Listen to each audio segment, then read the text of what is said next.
found, we didn't use Good it. evening, ladies and gentlemen. I'd like to call the meeting of council, regular council meeting to order.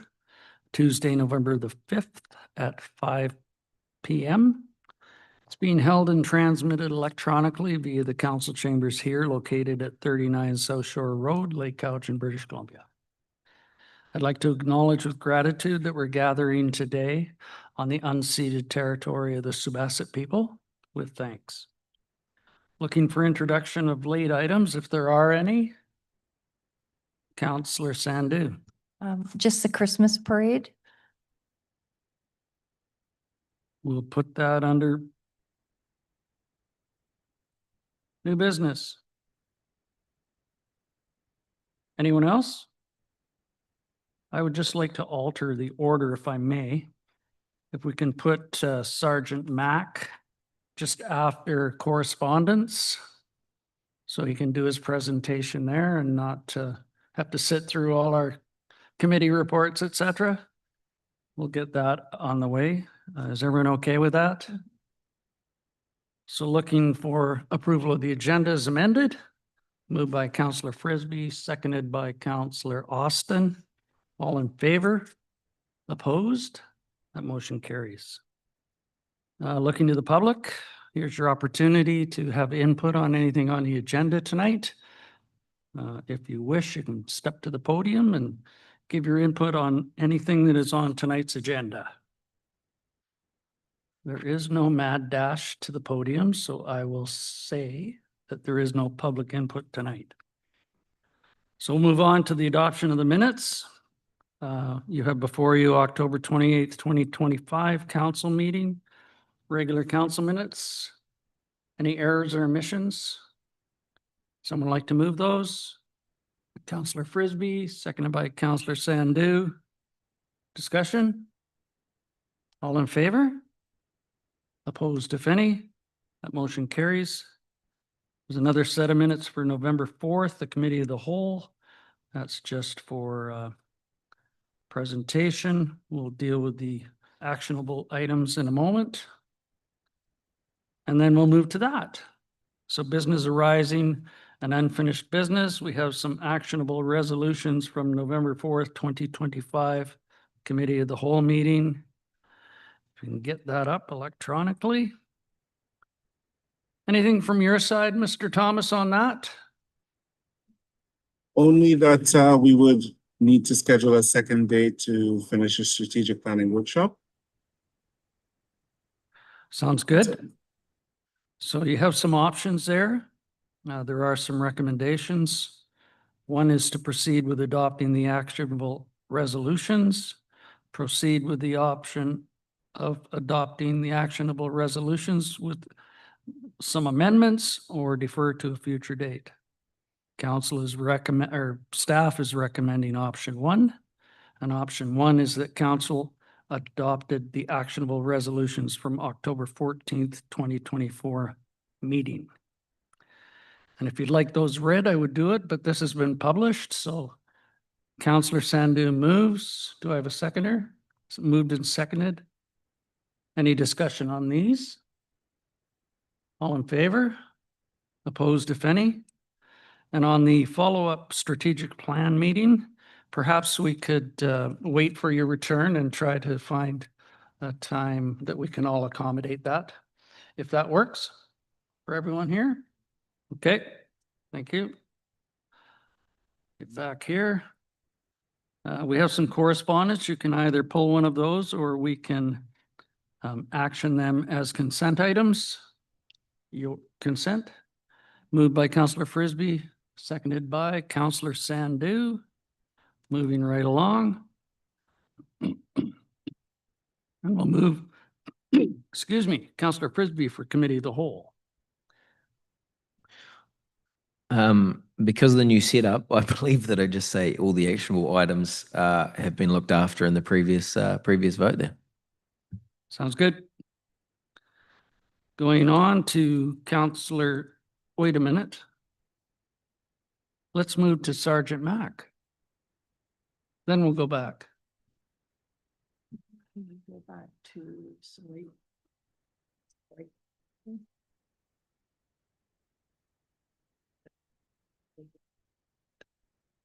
Good evening, everyone. Thanks for having me out here tonight. Just to do a brief introduction, I've already met you already, but my name is Sergeant Kevin Mack. I arrived in the Lake Cowichan detachment in August from Dees Lake. Looking forward to working with everyone in this lovely place that absolutely super excited to be here. And yeah, I brought with me today some crime stats for our quarter, which was from July to September. Overall, really, really good reporting. Obviously, there's a big decrease in crime that just happened to occur under my watch since I've been here. I can be super fortunate about that. So the first section, crimes against persons, I noticed a 10% decrease this segment, which is good. We also had crimes against property, which was down 78%. That was a steep decline. I checked in with some of the staff in regards to that because that's a very large and abrupt number. It sounds like last year there was a lot of seasonal residences that were broken into during the summer. So that number probably is a significant amount resulting from that. Traffic offenses are down 38%. One of our members is currently off-duty sick right now, who was very, very involved in community traffic enforcement. So I can sort of extrapolate that that was due to her being off sick, where she's not generating as many proactive traffic enforcement files as normally she would. Some of the other members are also trying to take the lead on that too by tackling no insurance offenses, drive while prohibits, and so forth. Other criminal code offenses, which are like causing disturbance, liquor offenses, false alarms, and animal calls, those are down 43%, as well as the mental health component is also down 84% for those sort of calls. In regards to that decrease, I spoke with some staff in relation to that.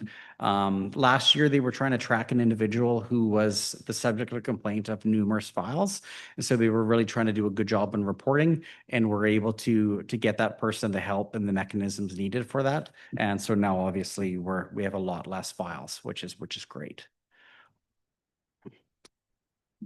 Overall, the detachment is functioning very well. We do have several members off-duty sick currently. So we're running at about approximately 70% as normal, which is quite common, unfortunately, this day and age in policing.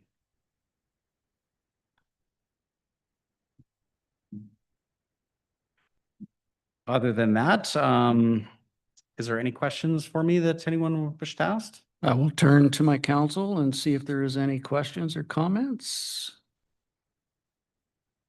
Thank you for the report. I think it's important that the public knows what our local detachment is doing. And it's not just the town of Lake Cowichan that you serve. It's a very large geographic area, all the way out to Dididot First Nation, halfway out to Souk.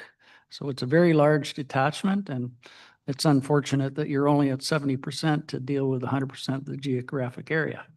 Yeah. I will say that I'm consistently pleased to see a member sitting at the school zone on South Shore Road, especially early in the morning, to negate the traffic going through there at a high rate of speed in the start of the school. So kudos to that. And we'd like to also, I would like to thank you for all the service that you provide for the community. Thank you very much. Anyone else? Look forward to the next report. Awesome. Thank you, very everyone. much.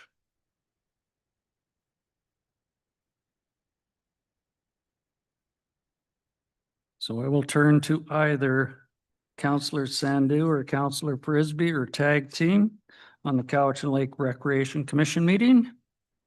Councillor Sandu, I believe, is taking the start.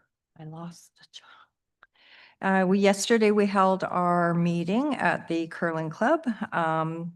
The commission waived rental fees for community services for their annual Christmas hamper program. There is a 2026 service enhancement request for Function 405 for Cowichan Lake Recreation Programs and Admin Coordinator in the amount of $69,500 from requisition, and that will become full-time going into 2027. They said by the time the budget's passed and there's a hiring, it'll be halfway through 2026. So that's why this amount of 69.5 is just for half a year. Plus the technology, computers, whatever the new employee will be getting as part of the 69,000. The second one was a vehicle replacement in the amount of 75,000 from the operating reserves. Yubo Community Hall is getting a roof replacement in the amount of 300,000 from the operating reserves. They said there's 10 layers of roofing on that to come off. We approved the 2026 commission meetings for next year. And I think that was it.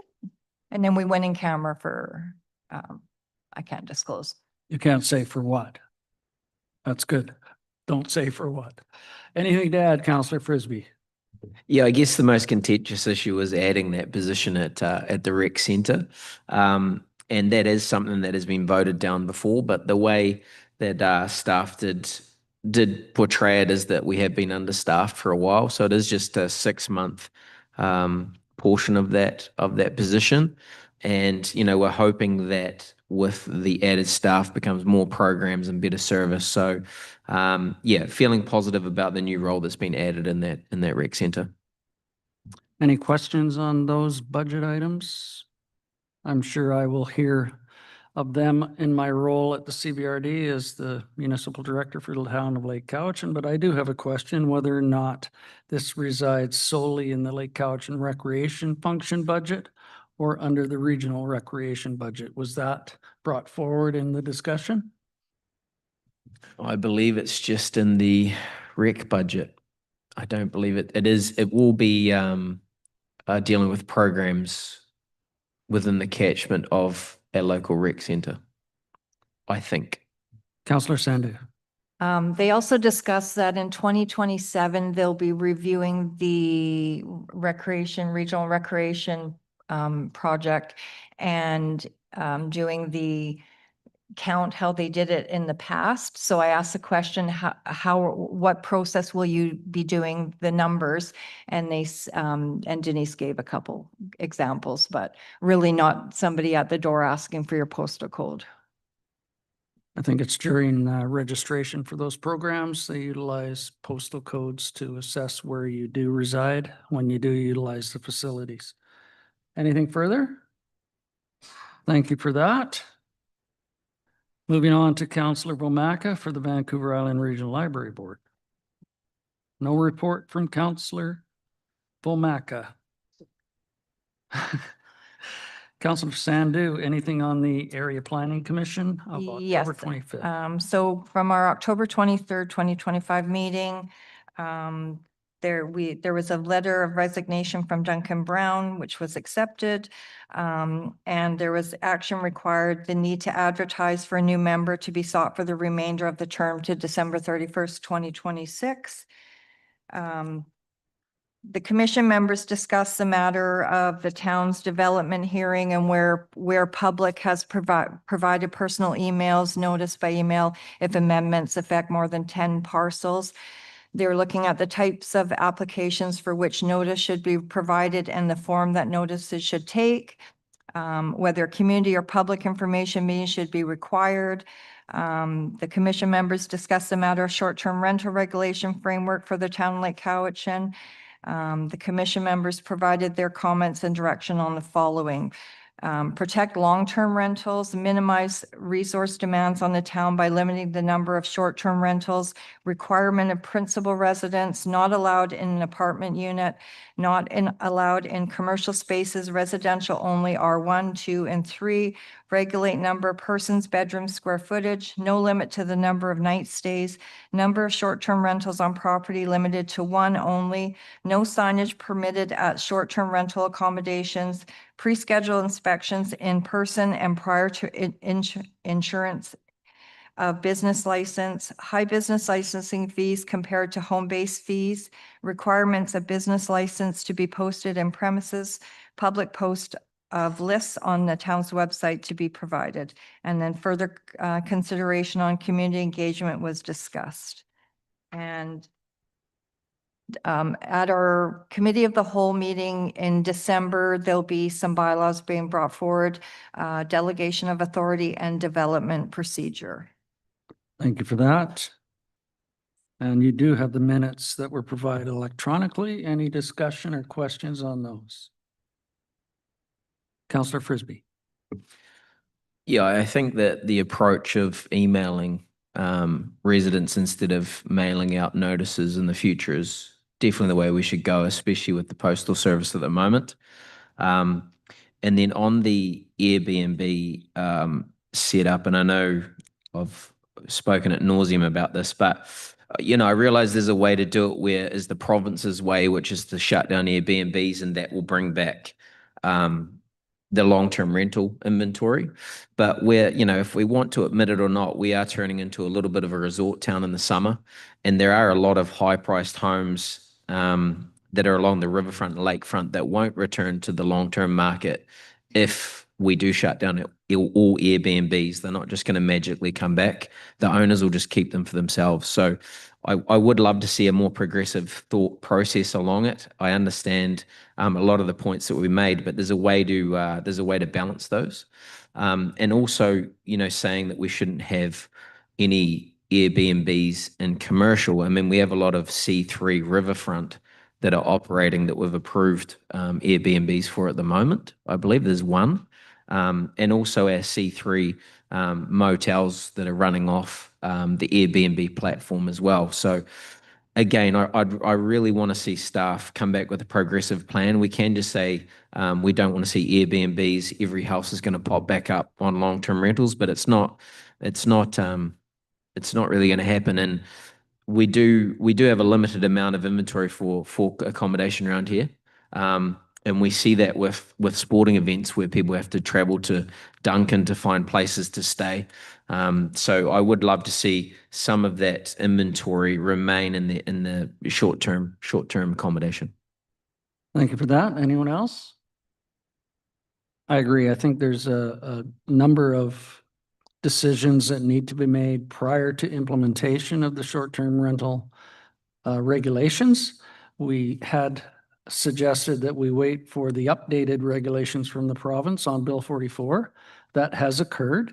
So looking forward to staff bringing back some discussion items for council at a future meeting on what would work within the town of Lake Cowichan.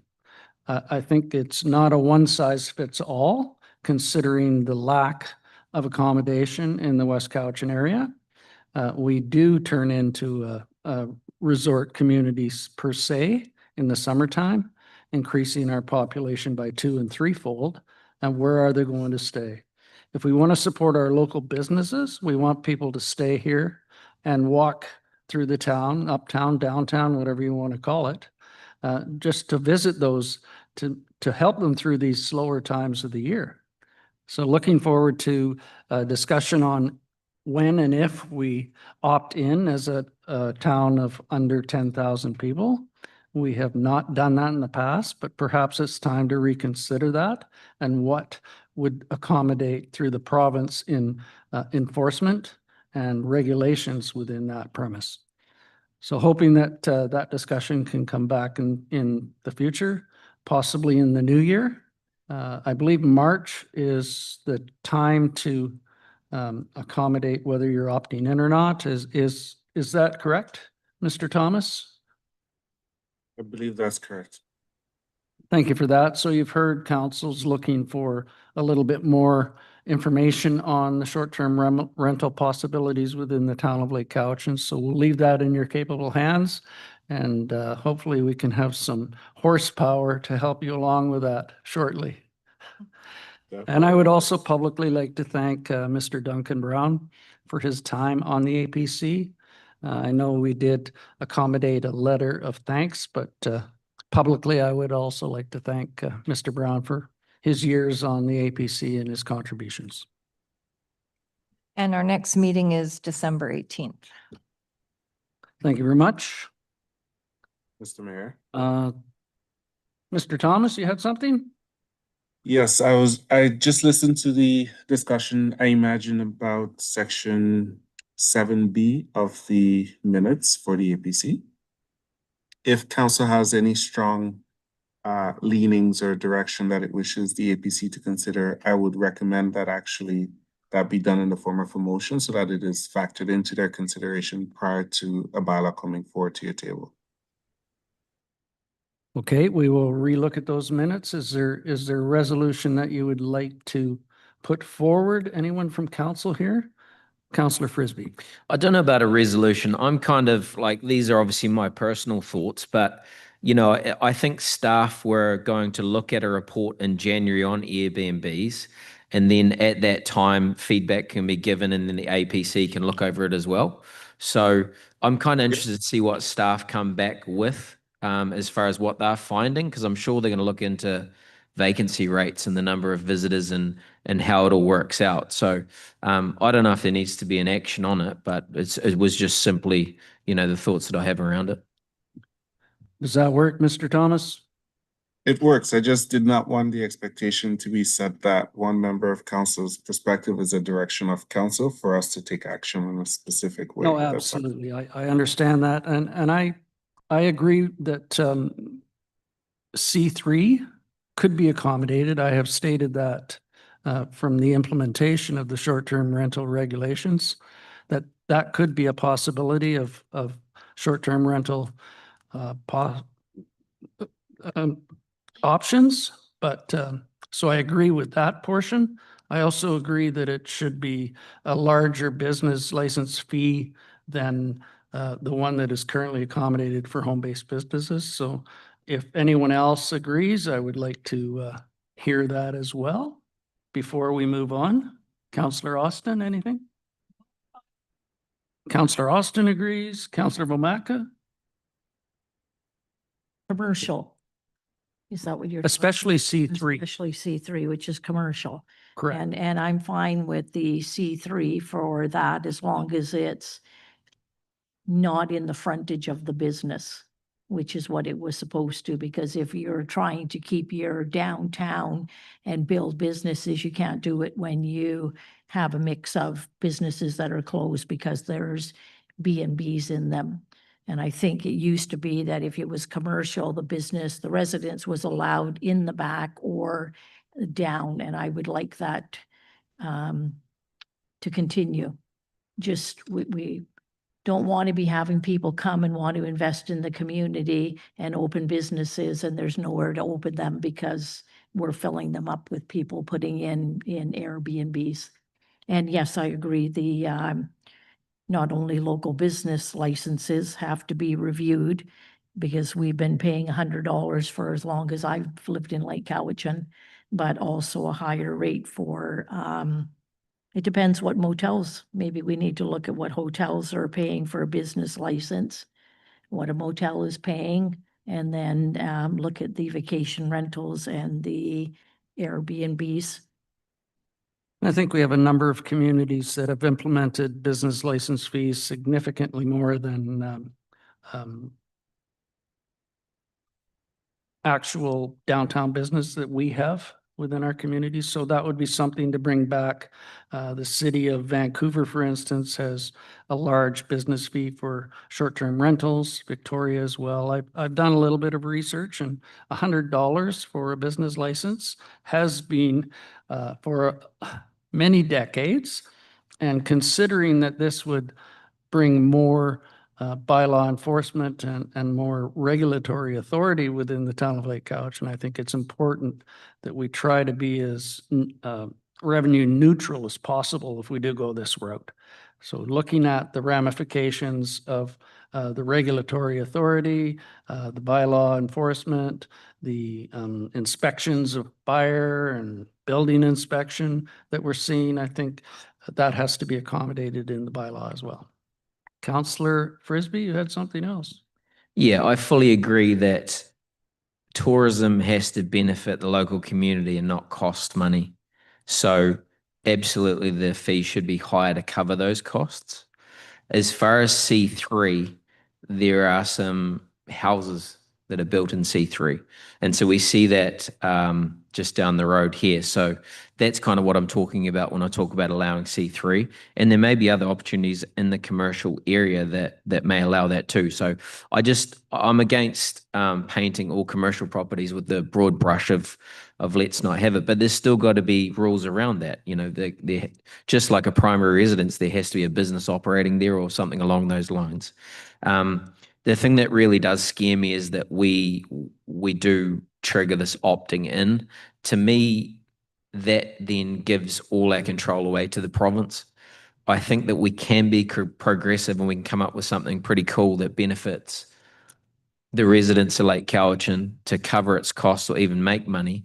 But also, like, you know, I know there's concerns about what we could turn into. So it's important that we do come up with something progressive and not just give that authority to the province.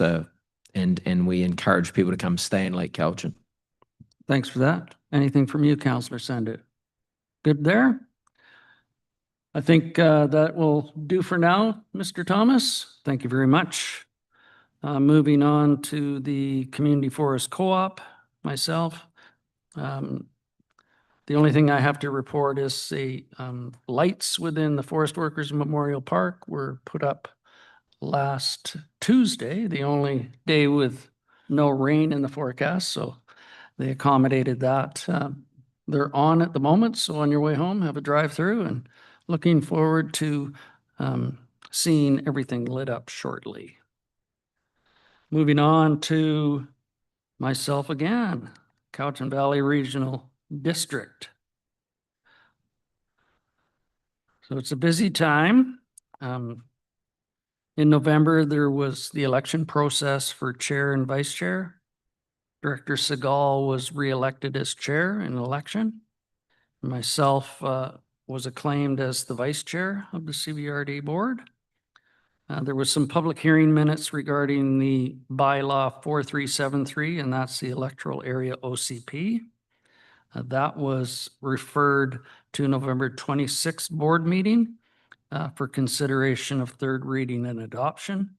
That will happen tomorrow. And there was also moved and seconded that $8,000 required in the 2026 budget to retain the Community Energy Association be referred to staff to report back and provide information for consideration of funding options. Also, the sport tourism event grants were announced. There was a total of $15,000. The recipients of those can be looked at online, but we do have a number within the Lake Cowichan area. Cowichan Trailblazers received $2,000 for the Belgian waffle ride. The Lake Cowichan Minor Hockey Association, the U7 tournament, received $750. Lake Cowichan Minor Hockey U8, U9 received $1,250. And the Lake Cowichan Minor Hockey Association U11 received $1,000. So there are two upticks in the sports tourism grant per year, and those are provided to organizations to apply for funding within that. There was a number of electoral area bylaws, which of course don't affect us directly. So I was not privy to the discussion in there, just listening to the input from the electoral area directors. And it was approved that the board approve in principle the January 1st, 2027 establishment of dependent care reimbursement practices for directors attending official CVRD business, permitting reimbursements of eligible childcare, elder care, or disability-related care expenses up to $2,500 annually per director, with an hourly limit of $40 for specialized or medical care services supported by receipts or written attestation. This is for the upcoming board that will be implemented after the 2026 elections. It was also moved and seconded that staff draft a 2026 regular board and standing committee meeting calendar with a 4-week rotational schedule, with the addition of a second electoral area services committee in that 4-week rotation for consideration of the board tomorrow. It was also moved and seconded that staff bring back reports to consider reductions to functions 100, which is general government, 320, which is building inspection, and 520, solid waste complex. There was also a consideration of reductions in various parks, both regional and community. And the two that we are functions that we are involved in is 100 general government and 520 solid waste and regional parks. It was also moved and seconded that staff bring forward a report to consider full or partial reductions to function 498, which is the Cowichan Housing Association. Also moved and seconded that staff bring forward a report to consider the implementation generation of revenue for function 100, general government. And also that 4 2026 budget community meetings be conducted in the more populated areas and to be scheduled prior to January 15th, 2026. There was also a number of grants applied for through UBCM, Union of British Columbia Municipalities, under the Community Emergency Preparedness Fund. One of $150,000 and one for 2.3 million. The primary applicant is the CBRD for Fire Smart for electoral areas. We have our own Fire Smart program within the community. These are for outlying areas that are contiguous to us. So Area F, Area I, and other electoral areas are applying for this as well. And also the revenue anticipation bylaw was endorsed, as always, prior to the budget finalization, just as we will be doing as well. Any questions or comments? Councillor Frisbee. Yeah, just touching on that sports tourism grant. So we do continue to see a lot of Lake Cowichan events that are applying for that money, and that is a portion of, you know, the economic development money that we pay in our taxes of $20,000 a year from the town. We're starting to see some of that come back in that form. There are a lot more events applying for that grant now. So if there are events in the town that you know, organizations putting on, I'd encourage them to get their names in there, because, you know, the group does like to make sure all areas are well represented. So there always will be a portion of money coming up this end. So if there are any events in the community that think that this would work for them, I highly encourage them to apply. Thank you for that. You do sit on that committee, and thanks for doing that. Any other questions or comments? I encourage you to watch tomorrow. It will be a very entertaining meeting. Half the board of directors is sick and will be attending virtually. The chair will not be in presence at the regional district office, so I will be assuming the chair and trying to herd cats both in person and virtually. It should be something to watch and entertaining as always. With that, that's just for your information. Moving on to Councillor Austin, Community Outreach Team. Thank you. The community outreach team meeting was November 20th. Cameron from Community Services mentioned that they're still trying to nail down an ECE educator for the Strong Start program at Paulson. They're hopeful this program will start in January. There's still some funds available for folks needing assistance with rent, hydro, and that type of thing. The refresh store is now only one day a week on Wednesdays at 1 for every age group. Items are now donated by Country Grocer, local bakeries, community garden, and that type of thing. Christmas Hamper Day at Centennial Hall is Thursday, December 18th. Folks will be able to pick what they want from the available items. It will be a point system depending on how many are in the family unit. Paulson is once again offering ELF stores, and this is where items will be available for students to pick up as a gift for their parents or siblings, and it will also be offered at LCS later on. Public health nurse Carolyn reported that we had another 5 babies in November, so now over 40 this year again. And well baby vaccine clinics are currently the first and third Tuesday of each month and may change in January. They're working on another date. COVID clinics, which you must register for, are on Friday for adults and 2 Thursdays a month for children. Folks need to go online to register or call 1-833-838-2323. Lots of threes there. Danny, the Cowichan Lake Recreation Manager, talked about the Winter Wonderland again this year, December 21st to 23rd, 3 days in a row, different dates each day. He noted that showers are not available on weekends now for folks, as there are tournaments every week. Hygiene products are available for free in all the washrooms in the facility now. And due to lack of attendance, the young children's programs will be discontinued in the new year. They just haven't had the attendance they wished. Kristen from the library said lots of kids are coming after school and on Saturdays to use the computers. I was in there a couple of Saturdays ago and it's quite busy. Nourish Cowichan has provided snacks, which are much appreciated, and the kids are well behaved, and they even help stock the fridge when she gets some supplies in. Kristen has been helping folks who do not have a health provider to register online with a health registry program as well. I went online to look at it, and it takes a little bit to get going if you're not really into it. She has started a neighbors bingo game. You pick up cards at the library and fill them out as you provide help to your neighbors. This is a community building program, and EDS has provided gift cards and a book prize and that type of thing for people, I guess, when they fill a complete card. Lots of new families are coming in, moms meeting there with toddlers to enjoy baby time, etc.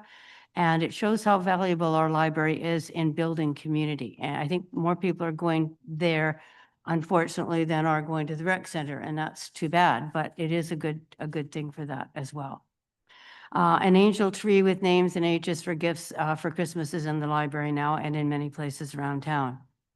Kim is our mobile health nurse, public health nurse. She generally comes out here on Mondays to check on the vulnerable, and she does now have a partner to help with the various duties. They're also providing COVID and flu clinics at food banks.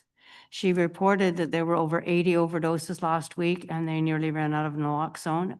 None were fatal. The drug is a purple pill with an orange foil on it and is very deadly, apparently. As the town, I mentioned the recent meeting we had with Island Health at our CLEC Center and the Health Summit in Nanaimo, just a few things about that. It is important for folks to register with healthlinkbc.ca or call 811 if they do not have a healthcare provider. They need a head count for people that need doctors.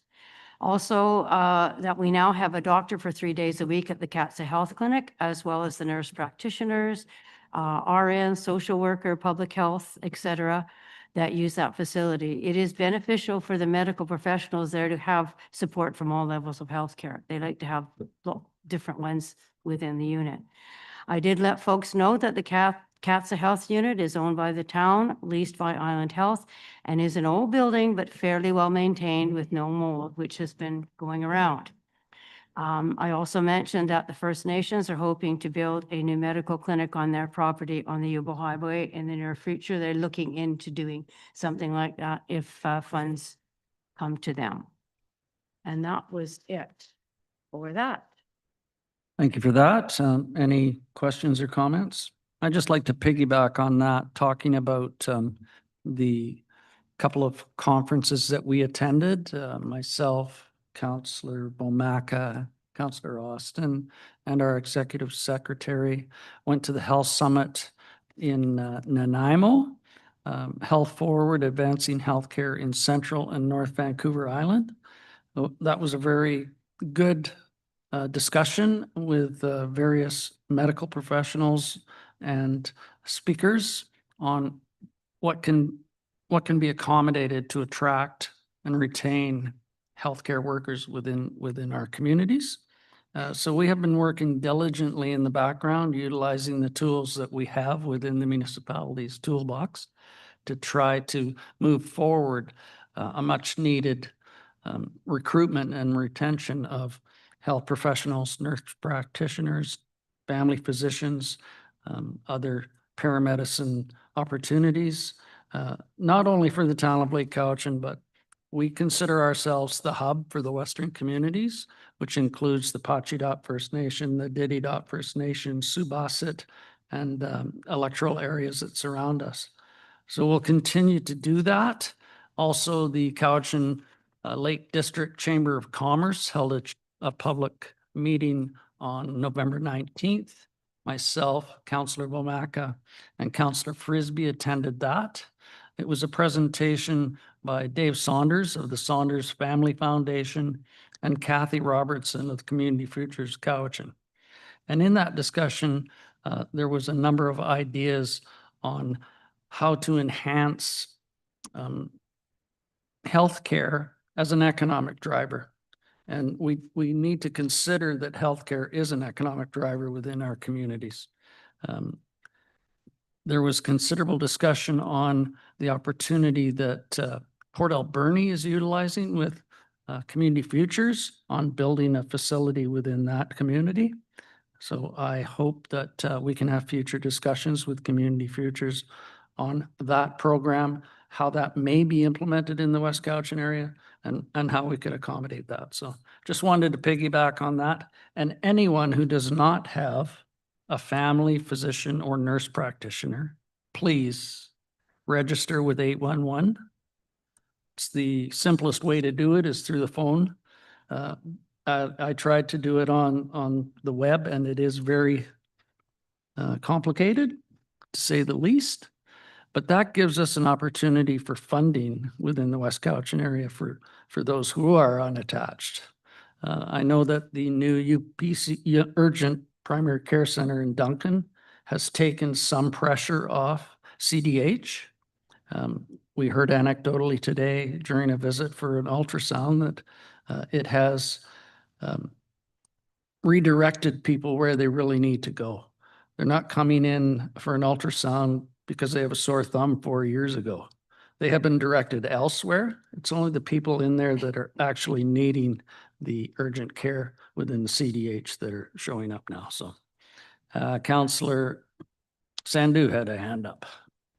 Thank you. I'm just wondering, would a mail out to the community help, like a fact sheet of regarding doctors? Like if you haven't signed up, how to do it, like kind of like a fact sheet? Well, maybe we could accommodate that in the tax envelope. That could be a possibility. So if staff could look into the options of providing that within the tax information letter that we send out, that would be appropriate, I think. Would you like to sure. move that? Yes. So moved by Councillor Sandu that we send information with our tax notices on the importance of registering with 811 for a family physician or nurse practitioner. Do I have a seconder? Seconded by everybody. Discussion on that? Councillor Frisbee. Could I also suggest something crazy? Do we have an email list for residents? We don't? Sorry, it was crazy. Was crazy, wasn't it? Anything from you, Mr. Thomas? We would be happy to provide that information. I think it would be best if the author of the information is Island Health and from our regular meetings that we will be having, and we will certainly distribute it to the community. And in the future, once we have a meeting management software on board, we should be in a position to have a email listserv for members who wish to receive information from the town. Perfect. Thank you for that. So it's been moved and seconded, and I'm going to make sure we vote on it this time so we don't have to bring it back. All in favor? Opposed, if any? That motion carries. And if we can just amend the agenda to show that Councillor Austin is the appointed member for our Cowichan, and I am the alternate. Do you have anything to report on that? I believe the next meeting is in January. I Thank you. believe it's the first Thursday of every other month. Okay, thank you. Councillor Sandu and the Cowichan Watershed Board. Thank you.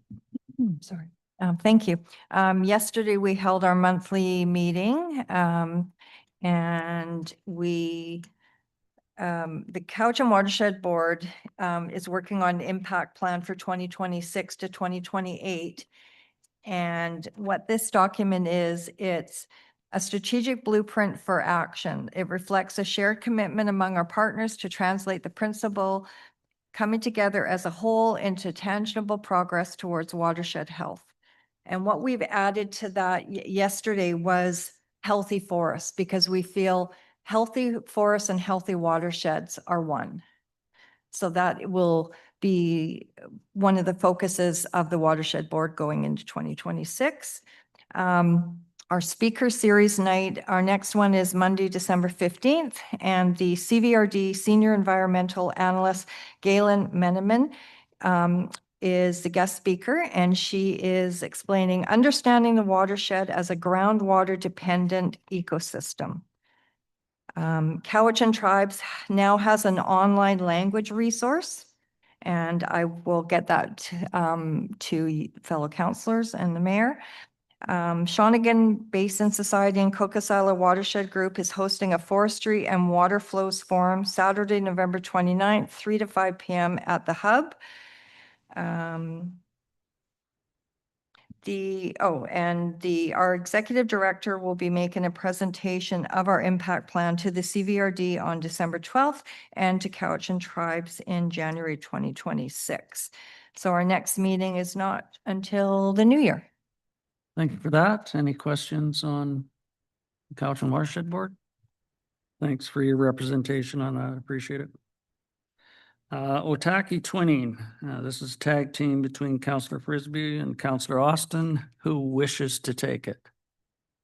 Councillor Austin on that, please. Okay, the Otaki 2027 delegation had a meeting on Tuesday, November 18th at Council Chambers, presided over by David Pratt. Registration papers were given out to all the students that came. I think one was away, but they were taking the papers for that student. They have 9 to 10 students signed up at present. 3 students from 2025 delegation gave some information on their trip, and there were some great discussions that ensued. Mostly talking about the good food. That was number one, among other things, lots of things. They did lots of great stuff. 2 adults in attendance had been to Japan and hosted Japanese students prior, so there was good information from them as well. They are keen to start fundraising for their trip, and their next meeting will be at Ed's Coffee House on Tuesday, January 13th. I'm sure they'll do very well. Thank you for that, and look forward to working at hosting the 2026 delegation as well. And we'll work on the schedule for that in the upcoming months. So moving on, I believe next is the financial report, January to October. Ms. Gill? Thank you. The financial report is attached. If there's any questions, I'd be happy to answer them. Any questions? Councillor Sandu?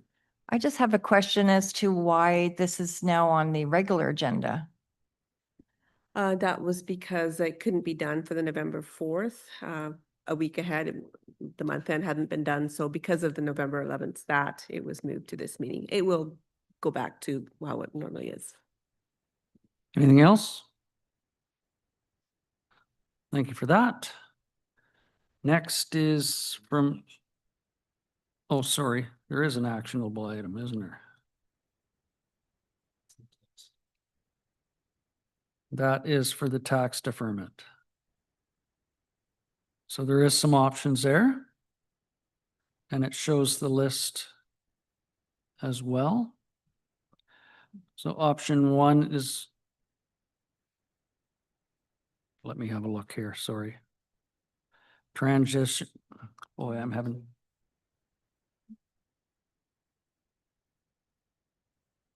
Do you need the section 1 for the text?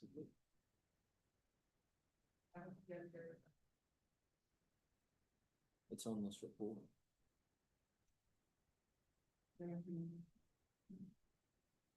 This one's transition to BCT and charge $70 fee for it. Yeah, it's, okay, yeah, I can. So there is some options on transitioning, yes. Ronnie, would you like to walk council through the issues, the options, please? Yes, I will do that right now. Sorry.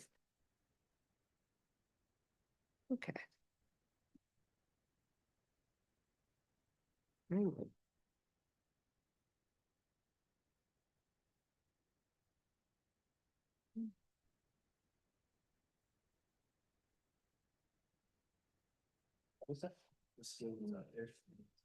Yeah. Okay. Sorry about that. Okay. So tax certificates is something that we offer. We have offered that since before I started. It is mostly to notaries and lawyers upon the purchase or sale of a property. They'll come and ask for what the balances are owing on the taxes and the utilities. So we have been doing that using a system called TCOL, Tax Certificates Online. And we will be looking to transition this service from TCOL into the new BCT, which is bctaxcertificates.com. So we're looking at doing that in February of 2026. This decision was made last year, and the BCT is an affiliate of Amiga Software. That is the provider of our Maze accounting system software that we use in the office.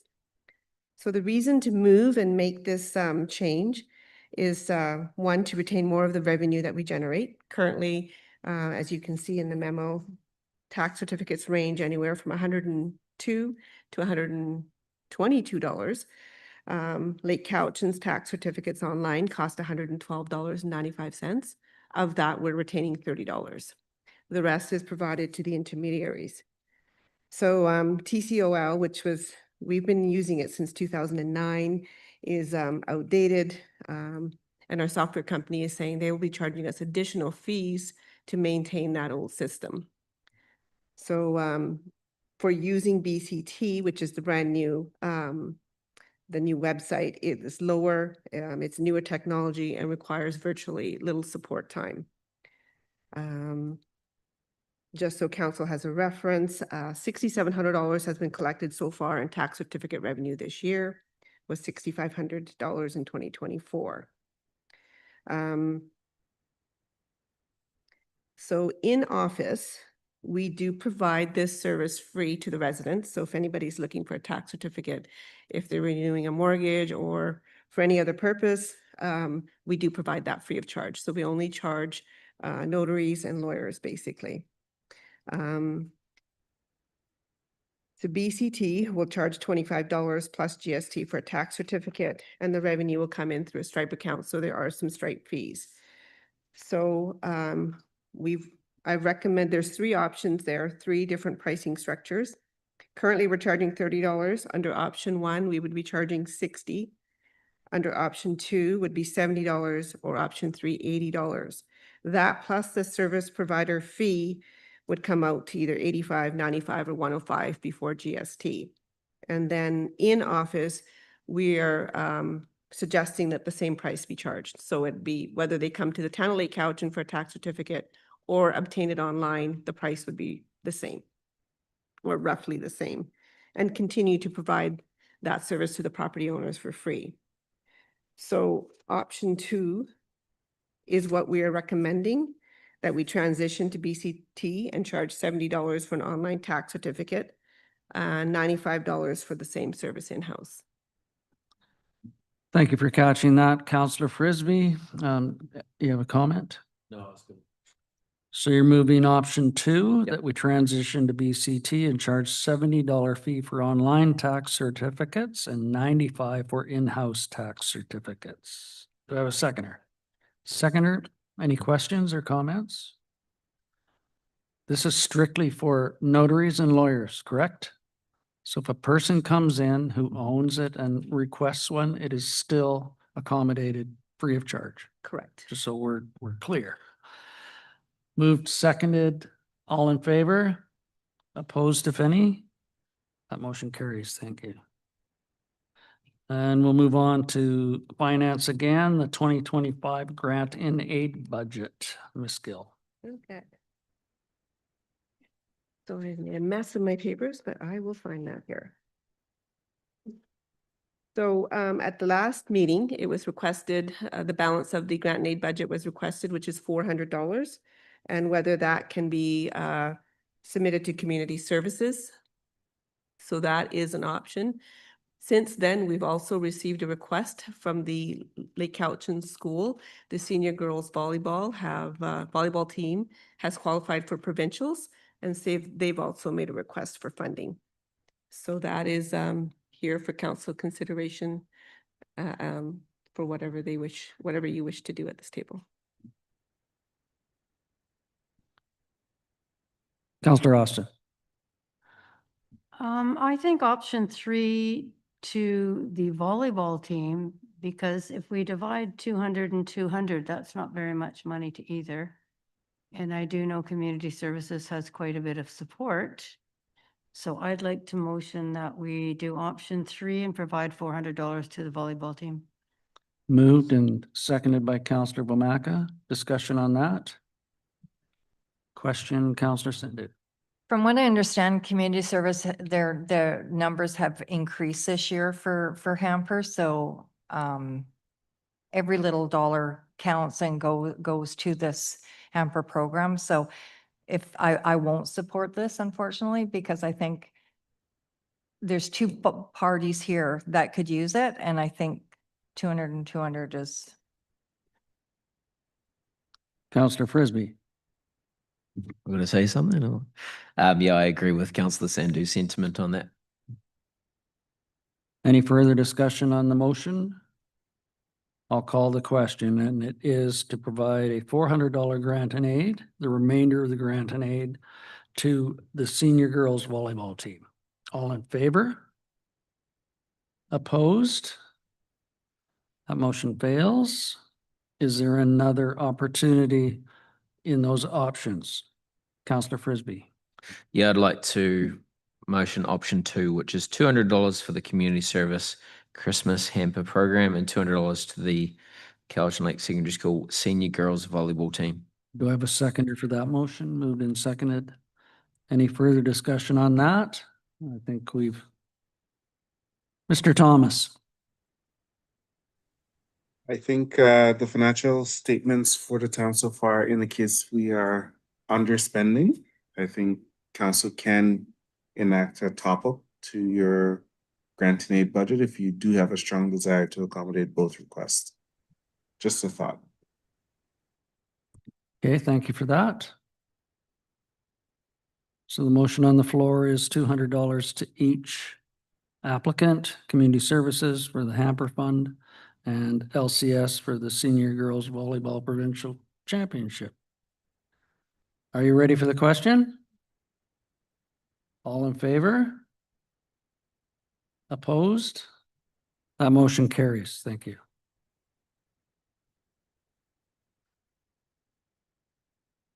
Staying with finance, 2026 grant and aids and scholarships. Ms. Gill. Thanks, Tim. Mayor McGonigal. We have received a request from the school. They need to know by January 7th of 2026 what the grant and aid, if any, for these scholarships is going to be. For that reason, this 2026 grant and aid is coming forward now.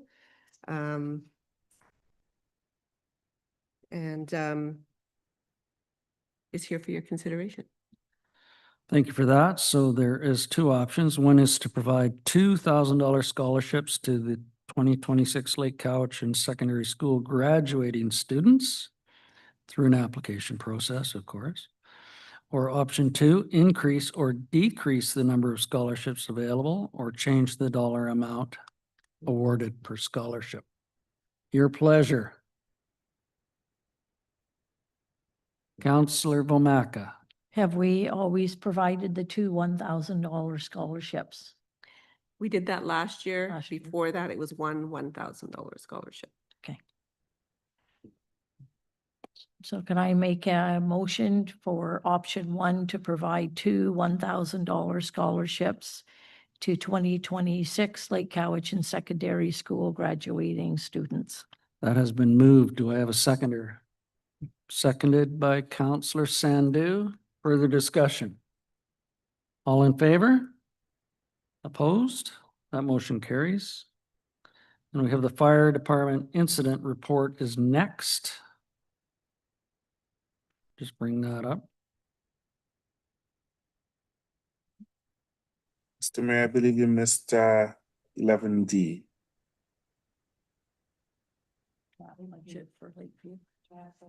Oh, I'm sorry. I went right through that, didn't I? Let's go to the draft budget for Lakeview Park Campground and Cowichan Lake Education Center. I thought it was time to go. So before you is my staff report and for council consideration. Basically, what we need to do is finalize, the bylaws to make sure the rates that we're applying for 2026 are in place when we have our reservation system open. A couple of things, just for some background information, Lakeview Park Campground, and before you've got 3 different options to look at.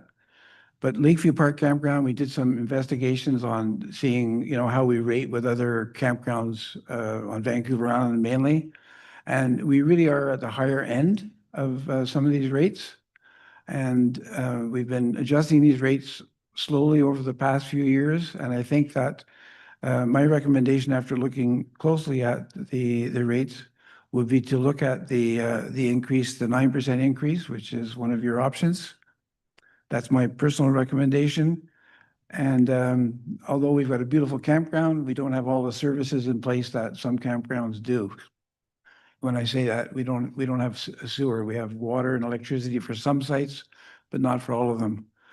So that's before you. And I guess I should mention as well, their draft budgets. And the education center, same thing. We've looked at, it's harder to compare the education center to other facilities because there's not too many facilities like this around. However, the threshold looks like we could go to a higher percentage than we normally do. In the campground case, going 9% is not such a big deal, smaller numbers. But in the case of the education center, I think the groups that have been coming to the center are accustomed to the increases. And if you take a look at the impact that it has on the bottom line, it gives us a different opportunity to sort of move forward and keep building and maintaining, because we have to keep sustainable building, accommodation for people. So in the case of the education center, we've done so rather than using capital funding, we try and limit that, as you well know. So given that, we've been trying to use our operational funds to fund some of these big painting projects and making improvements. And I think that given the fact that we have probably approximately about $1 million worth of booking agreements that are in place for the next few years, they're almost like loyalty customers. They've decided to come back, and we've got these written agreements in place, always subject to increases by mayor and council. And they know that the increases will come, and usually by end of January, I'd like to be able to tell these groups what they're looking at. But and I believe, so this coming year, I think we should look at a 9% increase. That's my recommendation. Some of the new things that you'll see in there is there's succession planning for in the operational budget for replacement for me. And the CAO and I have talked about that a little bit. And upon his return, we'll be looking more at options that he will present to you, how we can move forward. And I think I probably said, okay, one of the things that I should explain as well for the capital budget, particularly with the education center, grants have played a key role in the education center and for the town and for Lakeview Park. Things like Central Park washrooms, etc., waterfront walkways. And I think it's important to put funds in place for the coming years. And when you take a look at the capital budget, for example,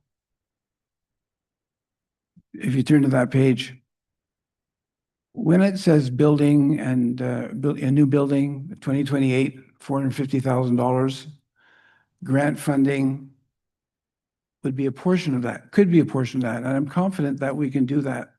And in keeping with the conversation, that Councillor Frisbee was talking about before, we're short of accommodation in the Cowichan Valley. Our accommodation is different. It's specific to the groups and organizations that come here.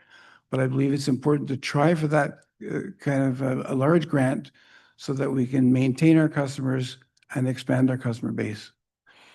So that it's very clear, there's a $90,000 difference between the 450 to 360. When you're applying for some of these grants, you have to contribute a certain amount of money. And that in this situation is normally about 20% when you're looking for a grant that's large, that is that big. So that would be the expectation. But the interesting thing is that over the last, I'd say 6 months to a year, there's a couple of organizations that would like to participate and help out in some of our funding.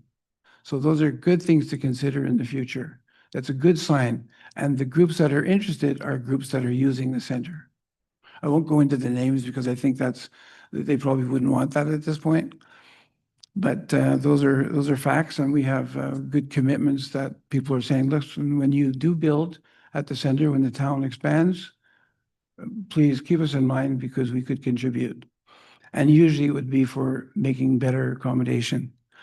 Having said all that, basically, in my long-winded way, I want to just mention that the options that I'm recommending, 9%, I think are reasonable in this particular year, and that's what I would like to see. But now it's for your consideration, and I'm sure I'm open to questions. Okay, thank you for that. Looking for discussion on this. Councillor Sandu. Can we separate the two? Because I'm finding we're kind of going all over the map. Okay. My questions really is to Lakeview. So you want to do an increase of 9%. And I noticed in in your budget, and I haven't seen this before, under expenditures, maintenance. Has that always been a line item with Lakeview Yes. of 35,000? Well, that's a good question. So the last couple of years, we've been spending more on maintenance and trying to do it in-house as much as possible. There's a lot of things that have been done to that site that may not even appear to be, noticeable. Like a lot of the like dangerous trees and electrical things that happen and plumbing. Those are big items actually, and cost a lot of money through contractors and our staff. So maintenance has been a big item. But the next couple of years, I don't foresee a lot of that maintenance. I think we've pretty well cleaned up a lot of big things. And I think that's important to note as well. So our maintenance budget will go down. And so will our maintenance budget for staffing and also supplies and materials, building materials. Well, I was of the opposite of that you need an increase, because I really believe that there needs to be a good cleanup at Lakeview along the beach area. I know where a section that divided the far side Yeah. to the parking lot side, you took trees down and bushes or whatever. It's just a mess. And I'll finish and then you can. It's in progress though. Well, And I think, progress is yeah. you do the work, and I'm not trying to criticize, but Yeah, I sit down there almost every night, every day of the summer. So I really pay attention, and I also hear people's comments that come. It's a beautiful beach, there's no question, but we need to maintain it. And I think that's what hasn't happened for many years, is the maintaining of that property. And it sits here at this table, because when we're not allocating much money to your budget, then you have nothing to be able to do this work for. So I put the responsibility on council, this council, previous before that. But it's time looking forward. If we're going to do some increases, then I'd like to see some money put into Lakeview and get it to where it really used to be. Yeah, I don't disagree with that at all. The only thing that concerns me sometimes is that I think that we have to Well, it depends. If council has the money to spend, but we've been reluctant to spend capital budget from taxpayers' money. That's been a true concern. And one last thing, on the beach area that we're talking about, the beach area that we did last year, there was a lot of work done in the late fall of the previous year. And of course, it gets messy and rainy and stuff like that. And then by the time it was getting drier, it was pretty hard to do too much in that middle beach. This year, we hope to do some stuff in that area. Planting, et cetera. I'll just say that planning the next year is you're planning, once summer, this 2025 is over, you're looking at what's needed for 2026. So to me, that's one of the items that I'd like to see addressed. The other thing is a dock.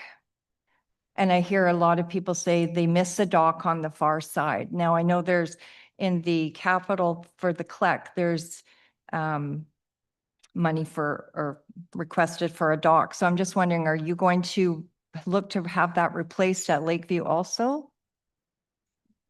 Okay, that's a real good question.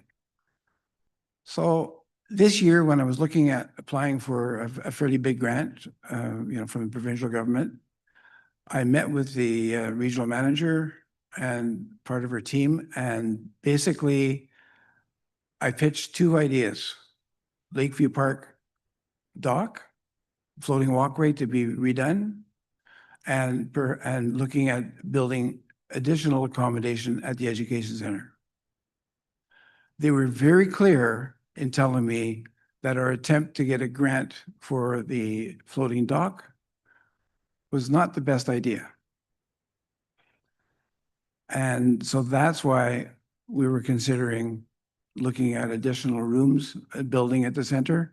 And we've moved that project forward to a couple of years ahead of that schedule now. So the floating dock has not been a priority.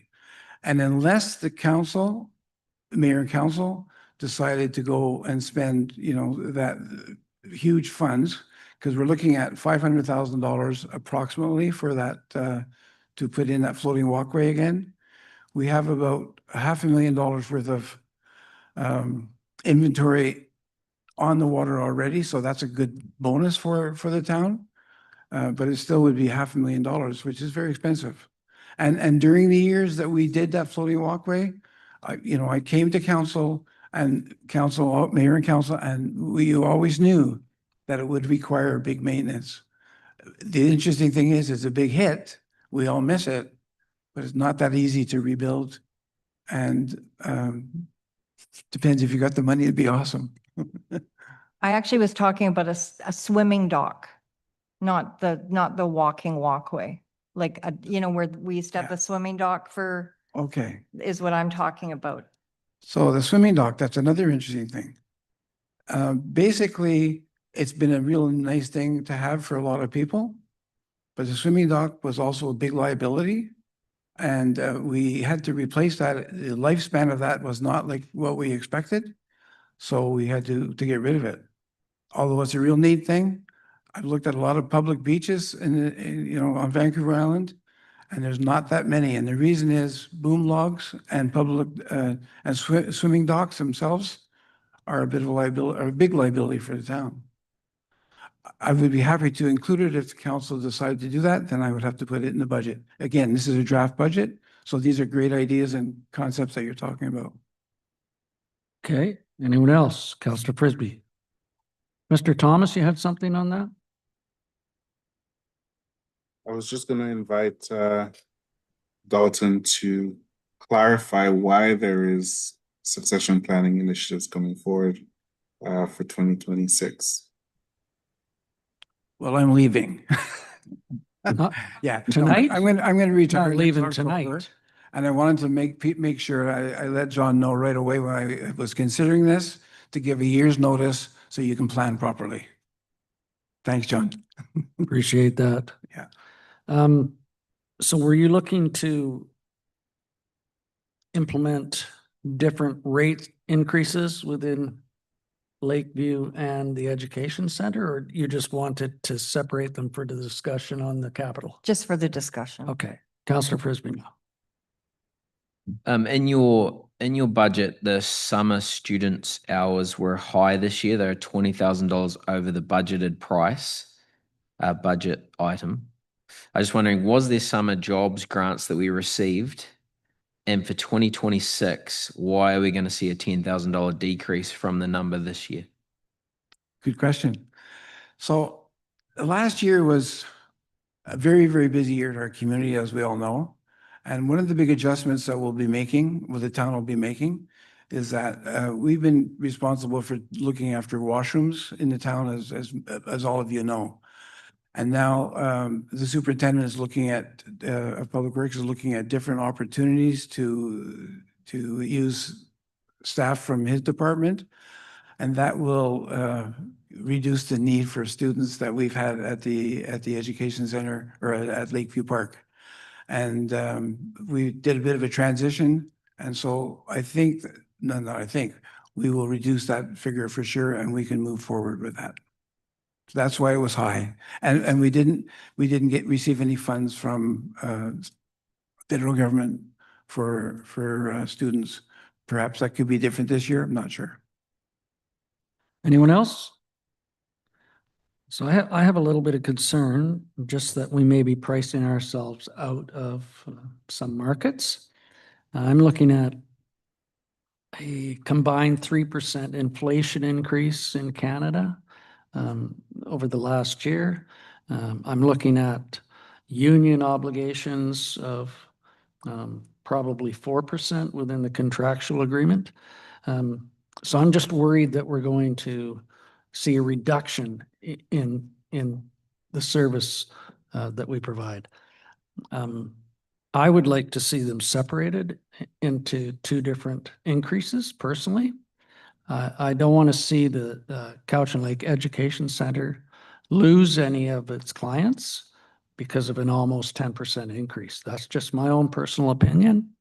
I think when we do that, we take away the opportunity to showcase that facility.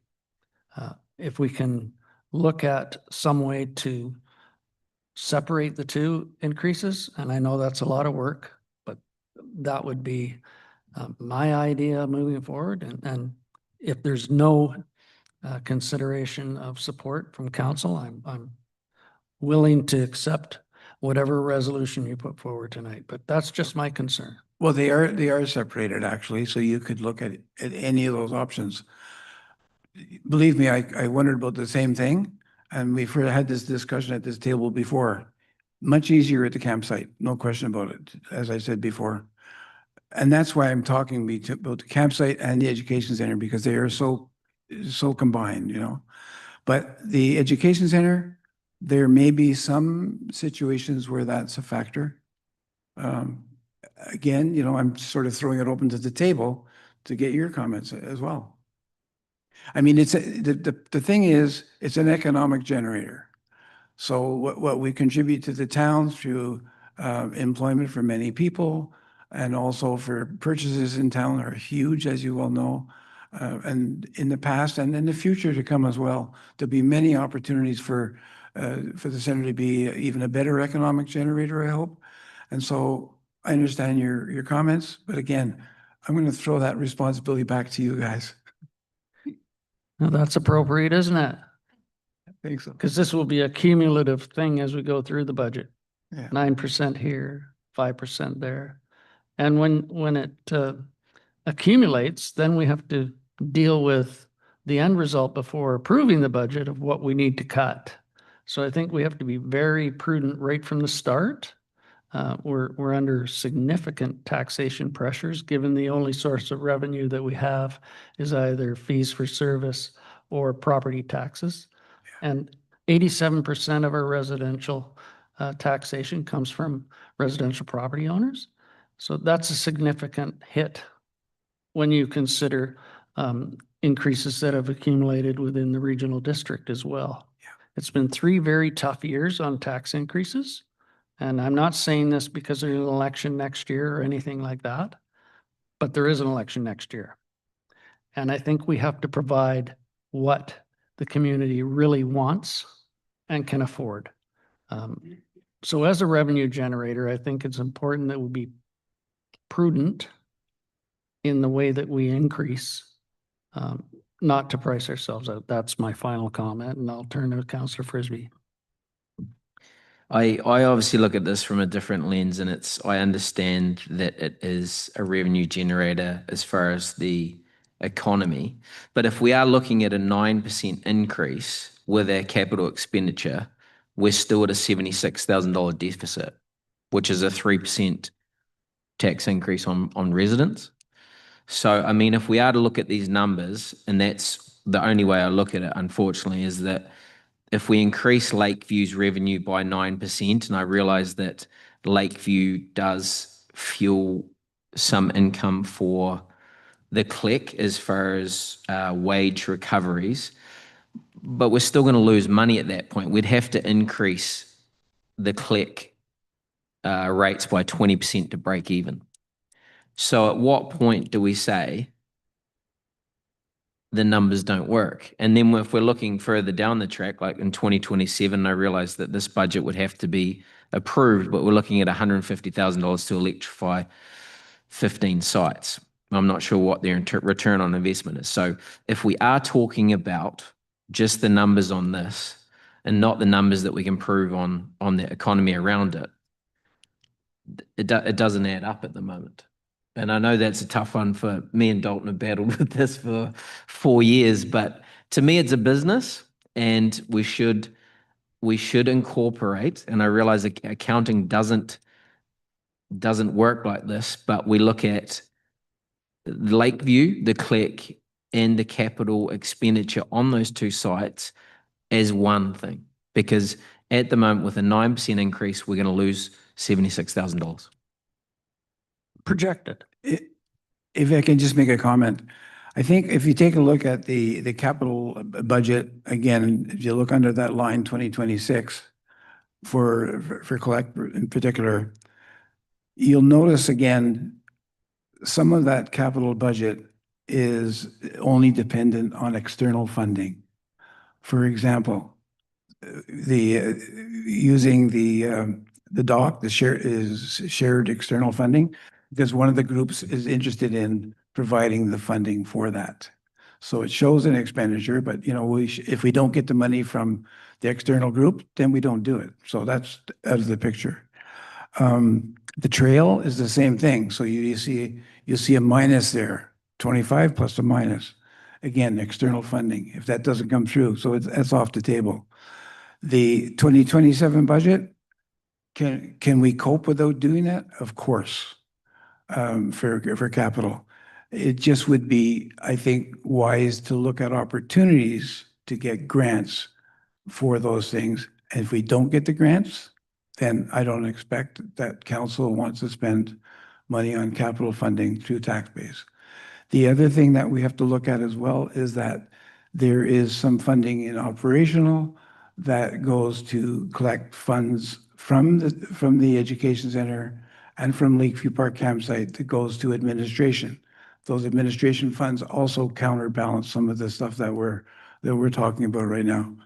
So, be that as it may, it's up to council to make those decisions to look at increases or whatever.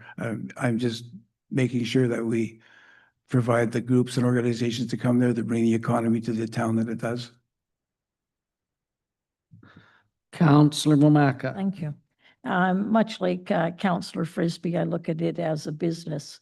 And so when I look at 7% and 9% on the education center, it's a difference of $9,000.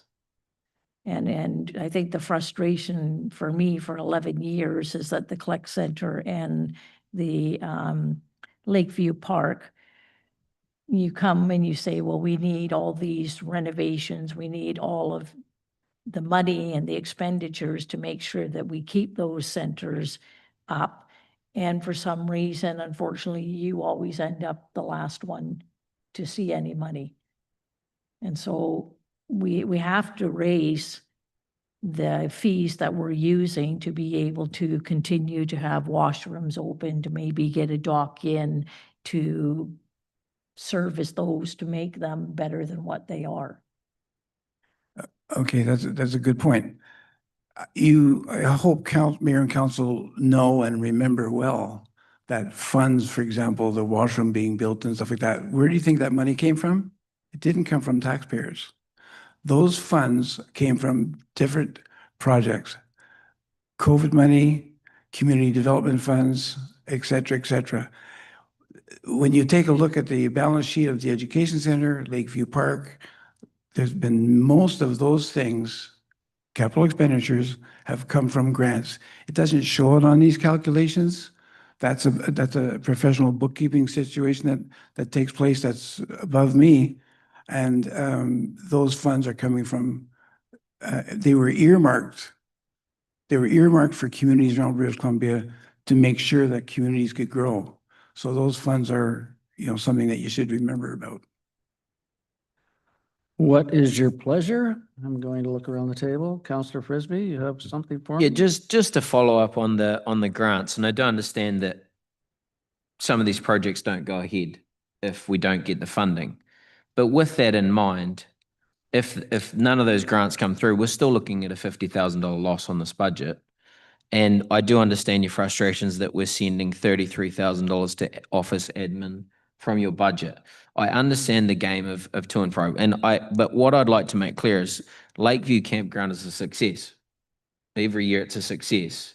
And the numbers make sense. To me, the click doesn't make sense because of the amount of money we have to put into it. So much like the info center, I think it's just something that we need to reimagine. And, I don't know if this model works as far as let's just keep increasing, and it is costing. I understand that you've got the COVID relief fund that propped us up for a while and that, but to me, it's the click doesn't make sense numbers wise, purely from a numbers thing. And you talk about how if we raise prices, then we're not going to get to showcase the click. The click is showcased to outside visitors. The click is not showcased to our residents. Our residents, a number of our residents have never been there. And I think there may be an opportunity to showcase it if we did reimagine what that place is. So as I said, me and Dalton have been going back and forth for 4 years now on this, but I still haven't changed my tune on this one. Mostly respectfully, I might add. Mostly. Okay. I'll do it with a smile as well. I think I have one last comment. Well, I never have a last comment, you know that, but the point is John's laughing at me. I knew he would. But interestingly enough, it does make sense. There's a philosophy there that you have to look at. Not you don't have to look at, one could look at. For example, I want to use Saywell Park as an example. Saywell Park was a dump for a while. It was terrible. The tool that the mayor and council used to improve that area was staff at the CLEC. I'm not going to say me, it's staff at the CLEC. We made sure that people were attracted there. The high school was involved, contributing money to the floating dock. And we did that with vision and with strategy to try and encourage people to come to this area. And they came. And they came and they're tubing, they're kayaking, they're swimming. And that's what you have to look at. We didn't have that. We didn't have that sort of attraction before. We have it now, and you can build from that. The amount of money that we put into, for example, parks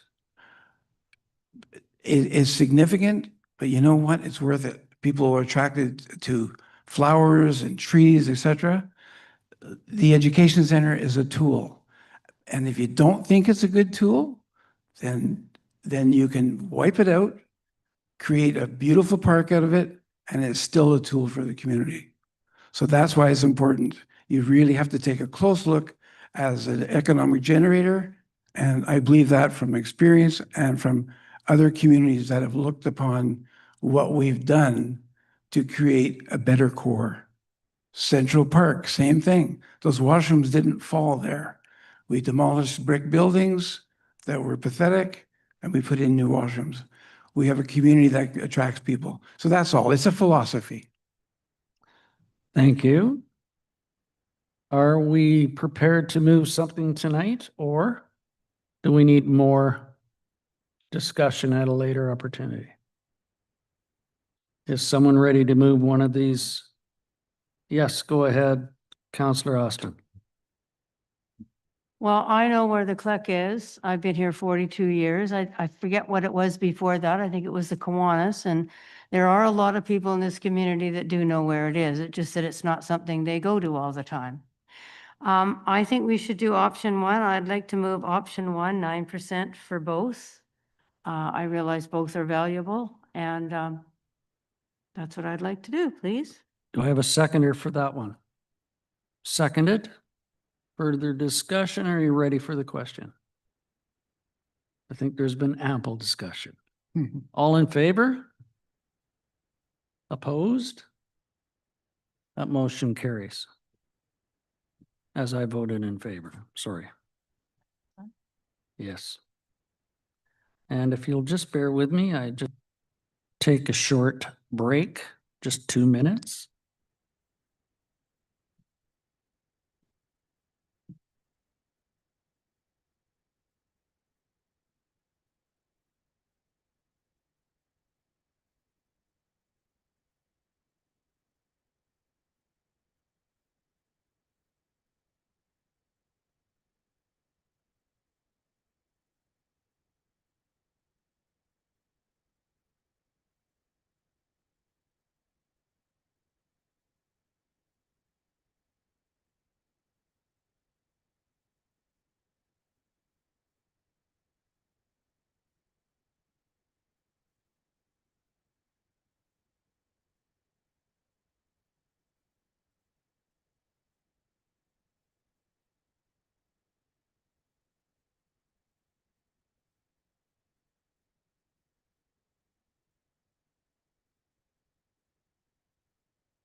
Okay, if we can bring everybody back to the table, we'll resume the agenda.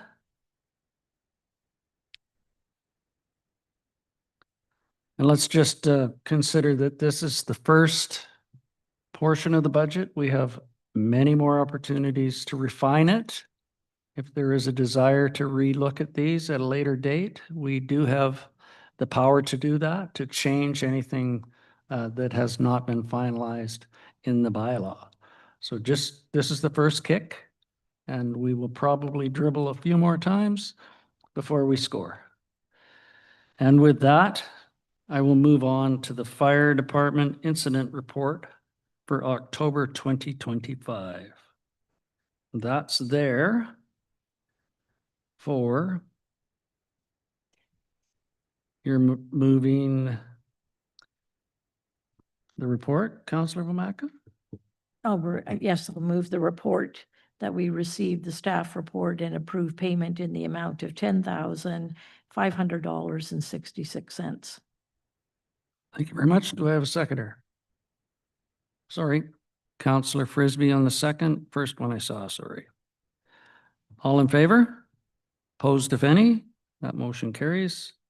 And next up is the council remuneration and expense research. Mr. Thomas. Thank you, Mr. Mayor. So a few months ago, council had asked us to commence a review of council remuneration bylaw to do that work in-house, which we did. We compiled some research available through Civic Info BC that has statistics and information from all the municipalities across BC. And the research shows the following items. One moment here.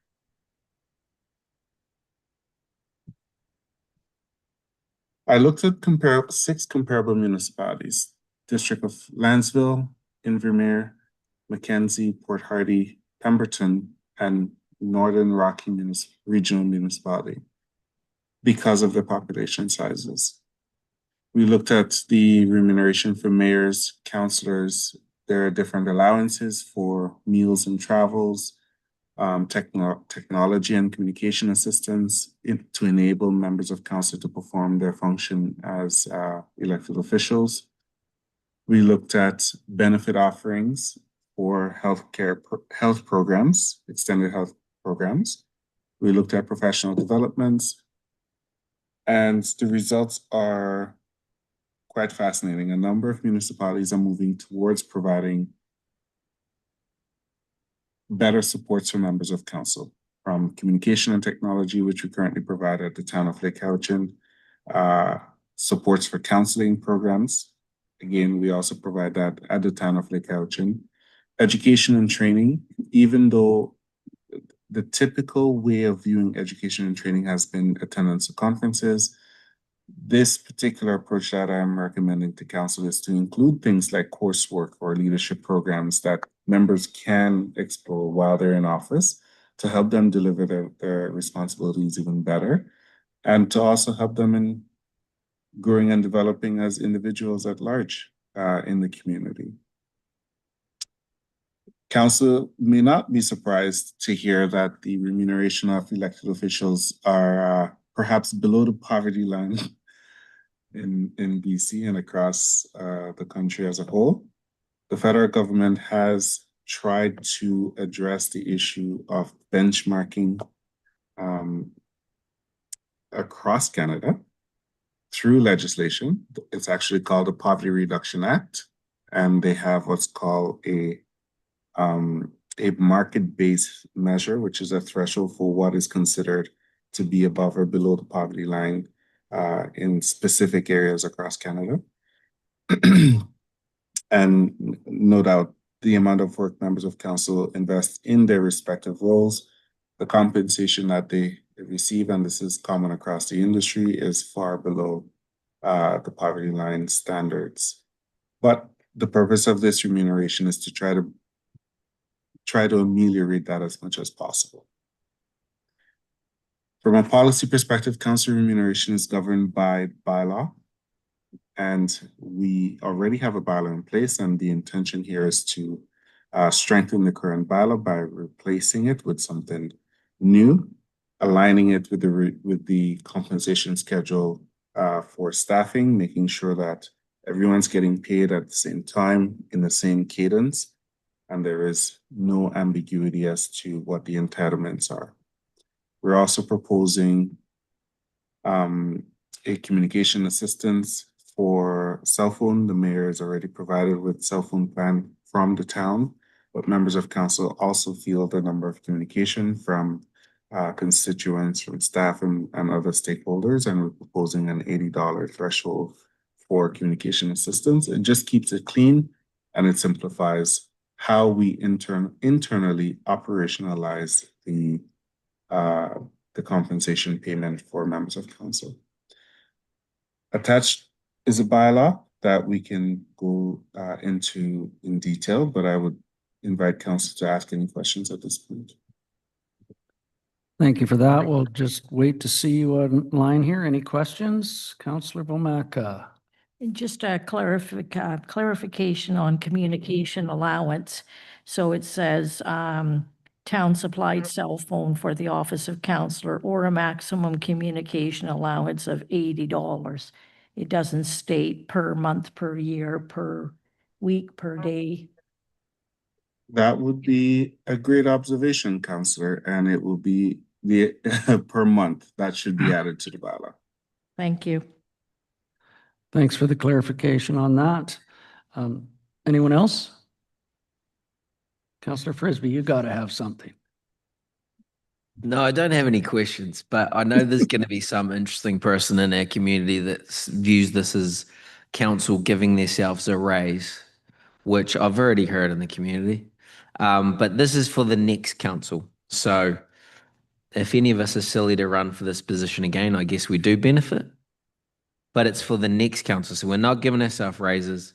And yeah, I guess my feedback would be it's a minimum wage job. And yeah, I would say it almost costs money to be part of this. So I do support these new numbers. Thank you for that. Anyone else? Counselor Austin. I look at this job as a public service job, not as a paid job, a highly paid job. We do get that extra little bit of money. I think it's $600 a year for IT. You know, our internet, our phone, things like that. I think our pay is sufficient for what we do sometimes. Sometimes we have more meetings than others, but I'm not unhappy with it. Good to hear. Are you running again? No, never mind. Don't answer that. Counselor Sandu. I was just going to say, I appreciate the new benefits, the well-being benefits discussion and professional development we already do, but I think the well-being benefits, I think, is a key. Thank you for that. So there are some recommended options or 3 options that are provided for you. I'm looking for someone to move one of them or all of them. Your choice, Counselor Frisbee. I'd like to move option 2, accept this report and proceed with the first and second readings. Do you want to read the rest or we're good? That council receives a report and directs staff to bring forward the draft council remuneration bylaw amendment for the first and second readings. Do I have a seconder for that one? Seconded by Counselor Sandu. Any further discussion? Thank you for all your Yes. work on this, Mr. Thomas. And if you have anything to add, please do. I would just like to see if Counselor Frisbee and I believe Counselor Austin, the seconder, wants to add the word per month in the schedule for the communication assistance. There is no such thing as a friendly amendment, but I think that's pretty friendly. We'll just add per month. Thank you for that. Call the question. All in favor? Opposed, if any? That motion carries. Thank you. Now we'll move to bylaws. Council remuneration, expenses, and training development bylaw. Who would like to introduce this?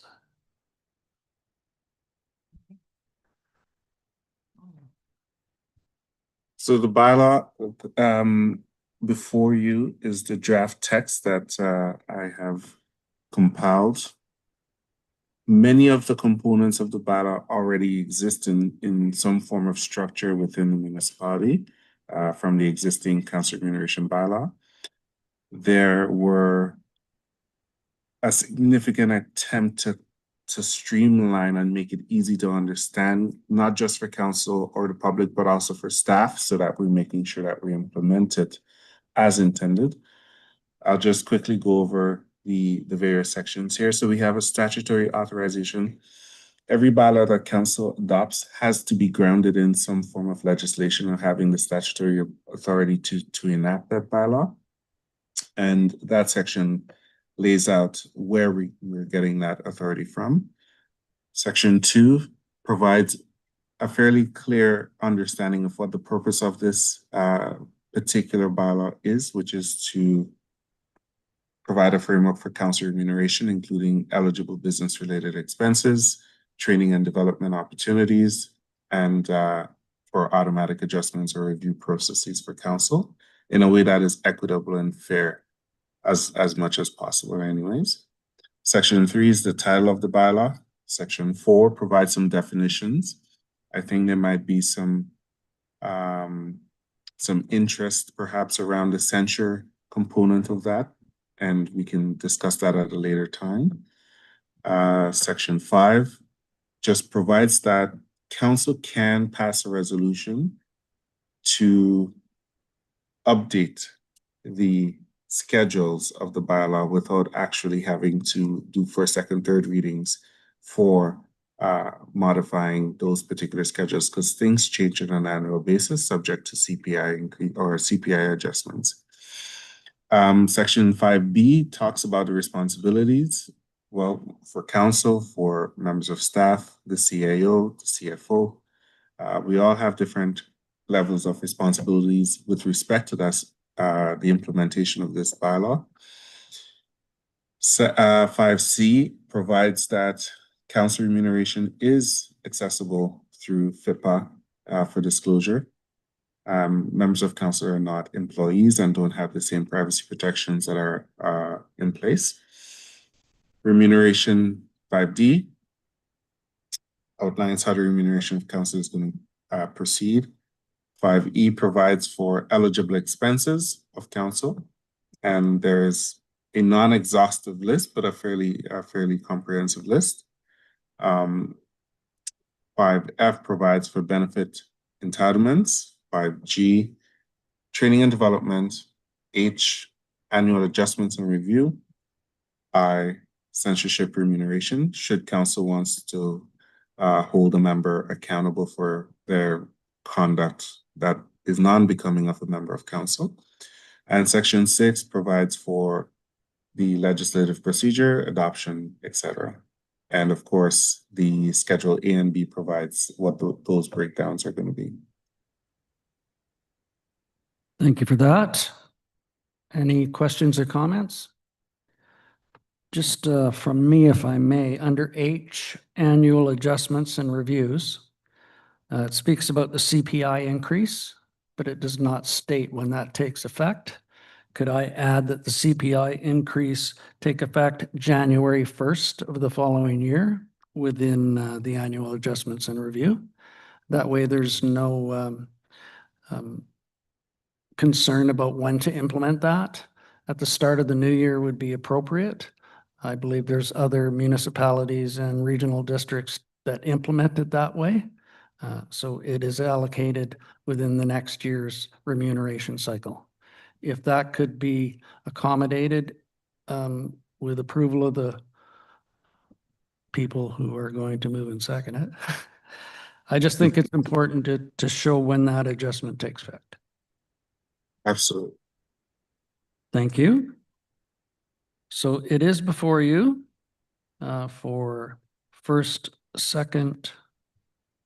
Oh, let me have a look here. Sorry.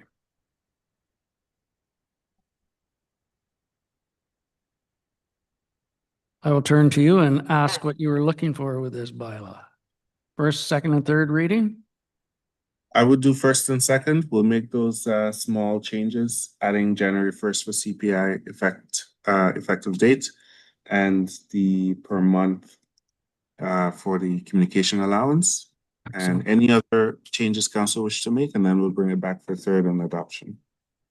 So that was the change that I had provided. Anyone else looking at the bylaw? We have the monthly for the communications. January 1st. Anything else? And just to clarify, Councillor Sandhu. Just on the pay schedule, will that be monthly? Will it be every 2 weeks? It will be aligned with staff payroll cycle. I believe that's under 5H. One moment here.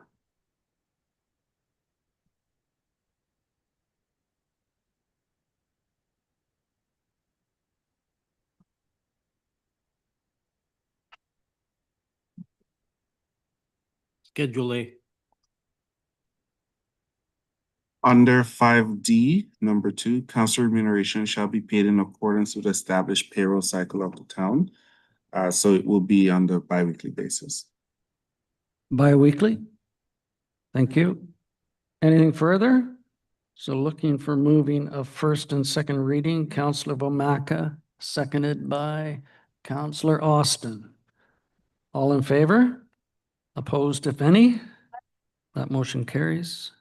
Thank you. We'll move to new business. Christmas parade. Who wanted to talk about that? I did. I was just going to ask council, what our plans were. Were we all participating in the parade this year? And there had been discussion with Public Works about lighting up one of the new trucks and having that showcased in the parade also with council. So I just wanted yes or no to that. And I will be there wearing my Santa suit. No, I won't. I'll just be there. I think it's appropriate that we showcase one of our new vehicles that the taxpayers have helped us pay for. Hopefully, Superintendent of Public Works can accommodate that. If you need direction, we will certainly arm wrestle you in the foyer to get that accomplished. But anyone else going to be there? September 30th, I see Councillor Bomaka, Councillor Sandu. Will you be joining us, Councillor Austin? Yeah, I might pop by and watch the parade later if I get there, because I want to take them to them. Okay. Are you joining us walking, Councillor Frisbee? Got it in his calendar. I'll have to check my wife's schedule to be You have honest. to check your wife's schedule, yes. Anyways, we will accommodate what we can on participation, and not sure if you want to invite the local electoral area directors or we do it by ourselves this year. I think we do it by ourselves if we're showcasing some of our equipment. Councillor Womaka, you had something? I was going to ask if there was an allocation in the budget for candy. Sure, we can manage. Can manage? Okay. Okay. Anything else on that? Nothing under the mayor's report. I think we handled all that during the meeting. No notices of motion at the beginning. Is there any now? None there. Question period. We have one person in the audience. Do you wish to ask us a question? If you go up there and press the mic, just state your name and then, yeah.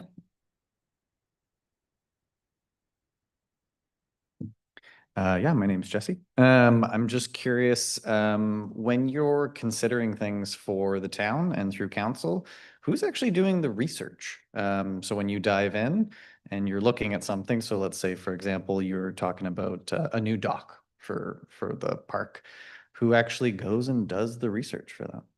We have very capable and competent staff that bring forward information that we discuss as council on what we feel is most appropriate for the community.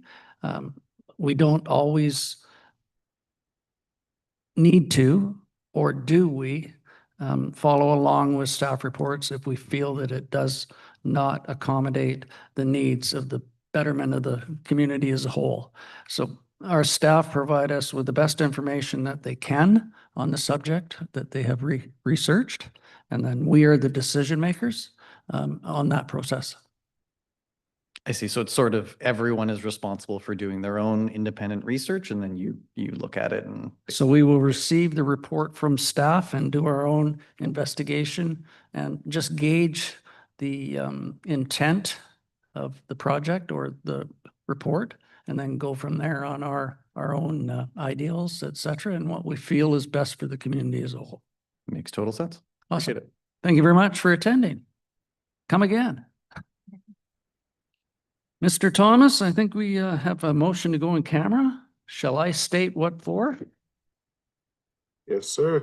So under section 92 of the community charter, it requires that before a meeting or part of a meeting is being closed to the public, that council must state by resolution that the meeting is to be closed, and B, that the basis of which the meeting is to be closed falls under the following section of the community charter, section 91L, discussions with municipal officers and employees respecting municipal objectives, measures, and progress reports for the purposes of preparing an annual report under section 98 of the annual municipal report. Do I have a mover? Moved by Counselor Frisbee, seconded by Counselor Austin. All in favor? Opposed?